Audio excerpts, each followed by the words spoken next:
พี่น้องอุ้ยข่อยสมายอมรับการแก้ไขปัญหาเฉพาะหน้าของบอยกับแอนเทั้งเวทีแท้เป็นผู้ฉลาดเฉลียวในการแก้ปัญหาแหมโอ้ทูข่อยไปเห็นคลิปนี้ข่อยยอมรับอีหลีพี่น้องเอ๋ยมีเอฟซีมีแฟนเพลงเอาตุ๊กตามามอบให้เนาะบอยกับแอนก็อาจสิกำลังคุยกำลังเสวนากับเอฟซีอะไรทำไมทั้งอื่นก็บ่จักพ่อใหญ่อันนี้พันบ่พอใจเด้ให้ปานใดบ่เอาจักแจแล้วได้โยนขึ้นไปให้พี่น้องเอ้ย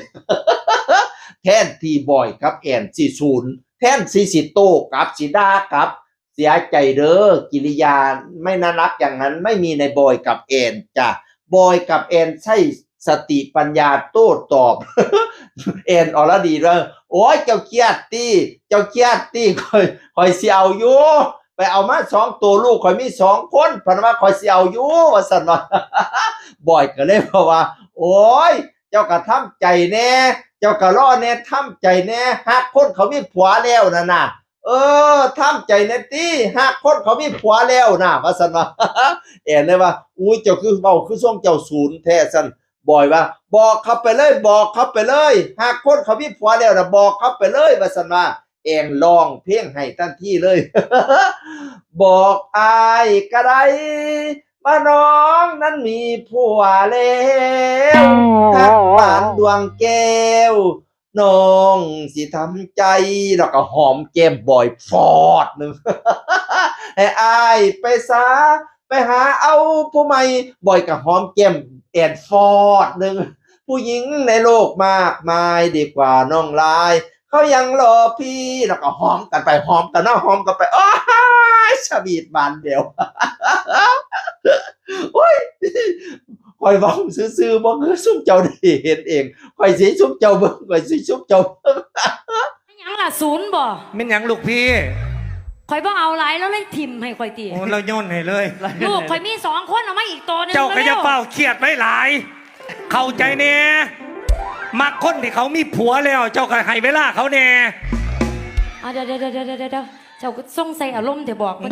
บอกเล่าไปดิให้ชัดเจนแน่บอกเล่าแน่ บอกอายก็ได้ว่าน้องนั้นมีผัวแล้วหักปานดวงแพงปานดาน้องใจเอาอีกให้อายไปซะไปหาเอาผู้ใหม่ผู้หญิงในโลกมากมาย ปาดแน่นอนบ่ซุมเจ้าว่าแน่นอนบ่เฉลียวฉลาดในการตอบบ่เฉลียวฉลาดในการแก้ไขปัญหาบ่ข้าแม่นผู้ลังคนดุยเขาโยนให้ทั้งเวทีปะโถจะมาเฮ็ดกิริยาจังซี่คือบ่มีมารยาทคักแท้ข่อยข้าเว้ากับผู้อื่นอยู่นี่จะบ่เห็นติโยนให้คือจังว่าเป็นหมูเป็นหมาแท้คือบ่มีมารยาทคักแท้บางคนสิโต้กลับจังซี่เด้พี่น้องแต่บ่อยกับแอนนี่สร้างความสุขสนุกสนานเฮฮาให้ FC บอกอายก็ได้ว่าน้องนั้นมีผัวแล้วหอมฟอดหนึ่งFC ทางหน้าก็เฮ้